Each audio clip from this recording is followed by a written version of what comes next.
Good evening, time for some sports. We start with football tonight. Striker Theron Wood defies the odds to make the first team at Ashford Town Middlesex. This past weekend was a monumental one for the young striker. After being selected from the reserve team to the first team, Wood made the most of it when he came off the bench to get some solid minutes in for the club. By all reports, he impressed the coaches with his solid technical ability and he adapted well to the style of play. Wood and his teammates Donald Solomon, Marky Banks, Luigi Hernandez, they have all made strides since leaving Cayman back in November. On his first team selection, Wood said, "It's my first step to getting to the professional level. It's a great achievement for me and I'm motivated by this." Former Jamaica international Jamie Lawrence is the team's manager and he also commented on Theron's progress, adding that the left-footed striker brought something for the team that they've been lacking lately. Wood is expected to be back in the first team lineup in another matchup tonight. Donald Solomon has impressed officials at the Lewisboro FC in the Kent League as well, the young defender doing well, while teenager Hernandez is expected to join Ashford Town Under-18 Academy this week. Marky Banks has also been impressive in England, but he's suffered a hamstring strain recently and is recovering.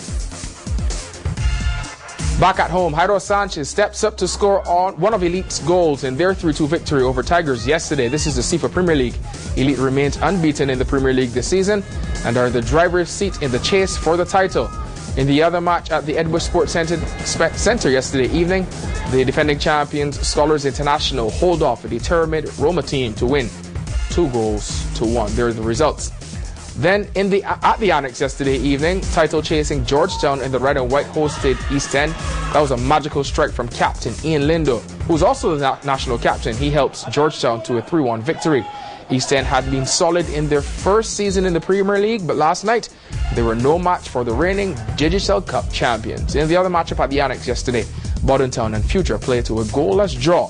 The Premier League goes on a break this Sunday, January 30th, to make way for the CFA Digicel Cup semi-finals, where Roma meets East End and Georgetown tackles Scholars in a big matchup at the Annex. So go out and support our footballers. Let's hit the basketball court now for action from Sunday night's Under-19 Girls final between the Comets and the Sparks at Cayman Bay. Sparks forward Latoya Nixon and Comets guard Chloe Powery exchanged pleasantries before tip-off. After the tip, Taylor Reid rebounds a missed shot and scores the first points of the game as the Sparks fans enjoy that first start. But Comets guard Felicia Connor connects from downtown to keep the Sparks faithfuls quiet, giving her fans something to cheer about. At the end of the first quarter, the Sparks led 60-12. Nixon helped them extend that lead to 38-34 at halftime as she and Cortisha Ebanks kept up the scoring. The 13-year-old showing no signs of fatigue after her quadruple double last week, but Connor kept her team in the game in the third quarter as the Comets outscored the Sparks 20-18. Keeping the game close, Coach Redford Ebanks urges his team to keep fighting. And on the restart, Shanika Borden scores 2 more points as the Sparks ran into a solid transition game, causing some worried faces on the Comets bench as Nixon and the rest of her team held off a late surge by the Comets to win the Under-19 Girls title.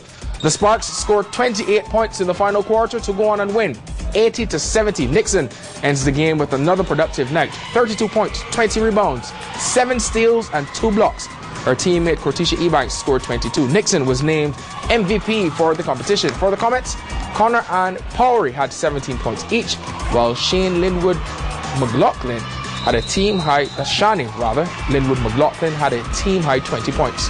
So an exciting end to the season for our junior ballers with the Sparks and Wolves coming out victorious in the Under-19s. Later on in sports tonight at 6:30, we examine Cayman's sports tourism advances. This past weekend, I attended a world-renowned squash competition in Grand Central Station in New York. What does that have to do with Cayman? Well, I'll have the story coming up later on, so stay with us for that and find out who the winners were and losers were. In today's English Premier League matches, the results just in: Manchester United having to come from behind. Did they pull off a victory? Join me at 6:30 to find out.